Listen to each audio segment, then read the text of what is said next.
കുമാരനല്ലൂരിലെ ഒരു ദരിദ്ര നമ്പൂതിരി ഇല്ലത്തിൽ ഒരു ഉണ്ണിയും അവന്റെ വിധവയായ മാതാവും മാത്രമേ ഉണ്ടായിരുന്നുള്ളൂ. ഒരു ദിവസം യുദ്ധത്തിൽ പരാജയപ്പെട്ട 500ഓളം നായർ സൈനികർ വിശപ്പോടെ ആ ഗ്രാമത്തിലേക്കെത്തി. ഭക്ഷണം ചോദിച്ചപ്പോൾ പലരും അവരെ അവഗണിച്ചു. അപ്പോൾ ആ ദരിദ്ര ബ്രഹ്മചാരി തന്റെ പുലിനഖ മോതിരം നൽകി, ഇത് വിറ്റ് ഭക്ഷണം വാങ്ങിക്കോളൂ എന്ന് പറഞ്ഞു. അവന്റെ ഔദാര്യം കണ്ട സൈനികർ അവനെ തന്നെ അവരുടെ നേതാവായി സ്വീകരിച്ചു. പിന്നീട് ആ ഉണ്ണി തെക്കുംകൂർ രാജാവിനെ സമീപിച്ച് താമസിക്കാൻ ഒരു സ്ഥലമെങ്കിലും ദാനമായി നൽകണമെന്ന് അഭ്യർത്ഥിച്ചു.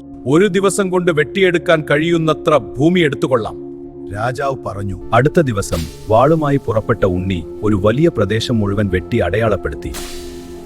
അവിടെ സൈന്യത്തിന്റെ സഹായത്തോടെ കോട്ടയും ഭവനവും പണിതു അവൻ ശക്തനായ അധിപനായി.